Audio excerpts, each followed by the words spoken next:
Hey guys, it's Mr. Miraie here, and in today's video I have for you guys a brand new top 10 list. So in today's video I'm going to be talking about 10 manga slash manhwa where the main character is overpowered and badass. Now all I ask from you guys before we get into this list is to like the video, subscribe, and turn on the bell notifications to get notified of my latest uploads. Also, if you guys have any top 10 list videos you'd like me to make or manhwa slash manga you want me to add into this list, be sure to leave it in the comment section down below. Now all that said, let's get straight into the video. Now number 10, we have Omniscient Reader's Viewpoint. This is a development that only I know of. The moment he thought that the world had been destroyed and a new universe had unfolded. The new life of an ordinary reader begins within the world of a novel that he alone had finished. So Omniscient Reader's Viewpoint has to be in my top 3 manhwa from this list. From the art to the story and the pacing, I think this manhwa just hits all of those factors just right. I mean, it's been really refreshing looking at the art in this manhwa as it just leagues above a lot of them. And the story is no slouch either, with some pretty interesting and intellectual moves made by our main character, making sure to keep us on our toes. Now number 9, we have Slave B. This is a world whose peace was destroyed by the Shadow Lord Seknium. Nero is a half-elf, half-human boy who lost his parents as a baby and was adopted by a slave couple.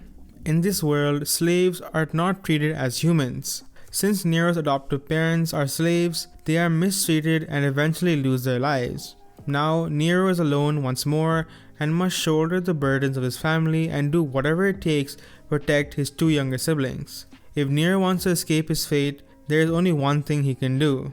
He must graduate from the Academy Exenum, just like the current emperor, Miraie, who was once a slave. So now this Slave B is a manhwa that I recently read, but it is absolutely amazing manhwa. I think they're currently taking a break with it, so there are not too many updated chapters. So I do recommend you guys catching up on this because it is a very nice story with a pretty interesting art style. It's not a traditional one, so you may not like it, but I like it a lot and it is a pretty good story overall. Now at number 8, we have Taming Master.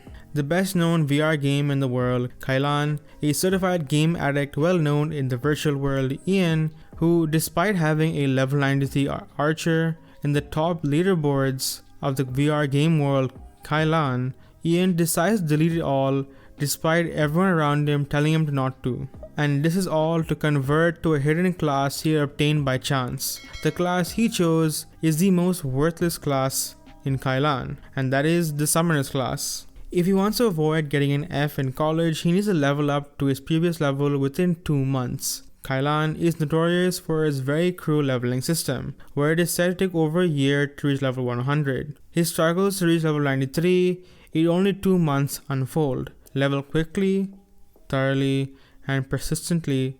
The legend of the Taming Master begins. So Taming Master is a manhwa with VR-like game elements to it, with only 23 to 29 chapters out right now, so not too many, so it won't be too long of a read for you guys. The story overall is pretty good. It's not like the most amazing plot ever, but it is a pretty decent read. Now number 7, we have Memorize. Hall Plane, a different world from Earth. After being discharged from military service, Kim Soo-hyun is suddenly abducted to the world of Hall Plane. After many twists and turns, he managed to reach the peak of the Hall Plane. However, all the anguish he had experienced during his 10 years in the Hall Plane left him in despair. To change his bitter past, Kim Soo-hyun decides to use the Zero Code's power to turn back time 10 years. It is absurd to use an object with such incredible power to simply turn back time, but this is what player Kim Soo-hyun decided to do. Now number 6, we have Mushoku Tensei. A 34-year-old NEET otaku is chased out from his house by his family.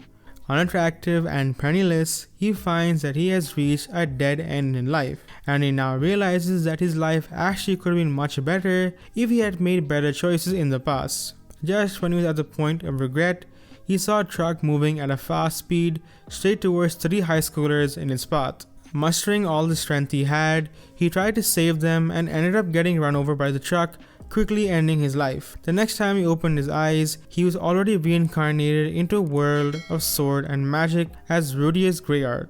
Born to a new world, a new life, Rudius decides that this time, I'll relive my life to the fullest with no regret, and thus starts the journey of a man yearning to restart his life. So Mushoku Tensei is an amazing manga that's based on a light novel and of the same title, and it is absolutely amazing. It is the godfather of isekai basically, and it is, where all the tropes in isekai manga you guys see, Truck-kun and the reincarnation being overpowered, all of that bases off pretty much this manga and light novel. And there's also an anime coming out this season, I believe in Jan 10th, Jan 13th, the first episode of this show is coming out. So if you guys want to see the anime and not read the manga, definitely go check that out. The manga has amazing art and the story is amazing. The only issue with it is that they only update it like once a month, and I'm pretty sure the anime will go ahead of the light novel, so do check it out.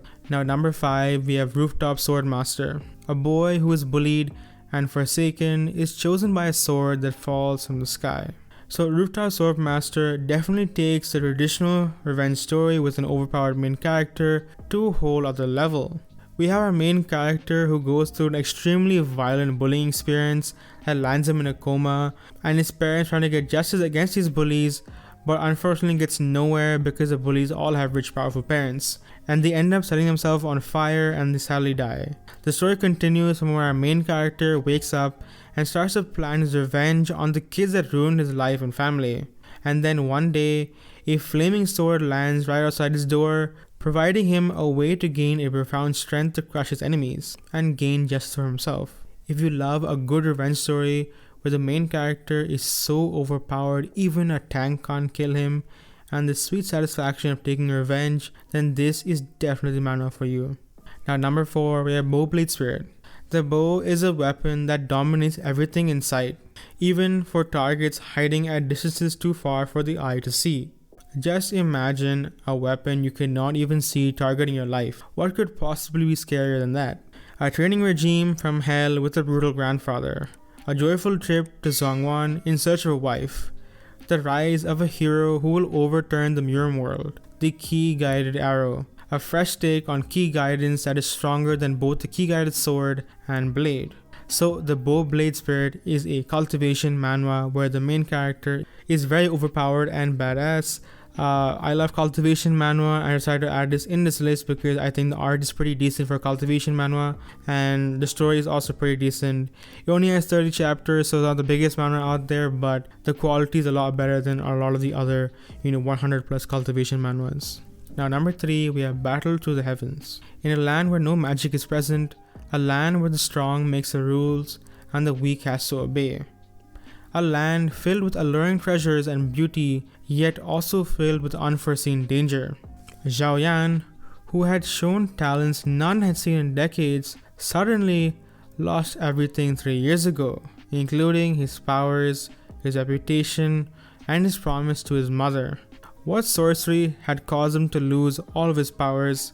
So Battle to the Heavens is a cultivation manhwa with I think over 300 chapters, so it's definitely a lot to read there. The art quality is not the best because it is a quite older manhwa now at this point, so the art style doesn't compare with the recent manhwas, but I think the story is still there. The content is pretty good, though chapters do come out at quite a slow pace, and that's pretty much the only issue I have with this manhwa. Now number 2, we have Max Level Returner. 120 million people have disappeared worldwide. For the first time in 22 years, Yoon Sang-hyuk cleared the world's worst survival game. He, the so-called strongest person among all the other players, the one who possesses all reward items, even the ones that no one else could earn, has come back to Earth. So Max Level Returner is a pretty interesting manhwa where a bunch of people who are playing this game get isekai to another world, and then the world gets overrun by monsters who are from that game. And so it's sort of like SAO, but it isn't sort of like SEO. It's like SEO if all the monsters had come into the real world. Now number 1, we have Vengeance of the Heavenly Demon. Mu Tianran has been set up, his martial arts skills crippled at the hands of his own brother. Not only that, he has been rejected by his own family who tortured him only to finally disown him and throw him out. All because he has the bloodline of a slave. At the lowest point of his life, a mysterious man arrives to mentor him and help him develop his own talents. It turns out that his bloodline, which was so repugnant to mankind, is actually a gift from the heavens called the Heavenly Demon Bloodline, making Mu Tianran an extremely rare child said to be favored by the gods themselves. As he grows stronger, our main character begins his journey to wreak vengeance on those who have shamed him in the past. Pretty much a generic cultivation story where the main character gets revenge on the people, which is pretty much every single cultivation manhwa at this point. And that, my friends, is all the manga slash manhwa slash manhwa I have for you guys in this video. Again, if you guys did like this list, why not smash the like button and subscribe for more content. Leave any future video suggestions you would like to see on the channel in the comment section down below. And with all that said guys, I've been Mr. Miraie and I will see you all in the next video.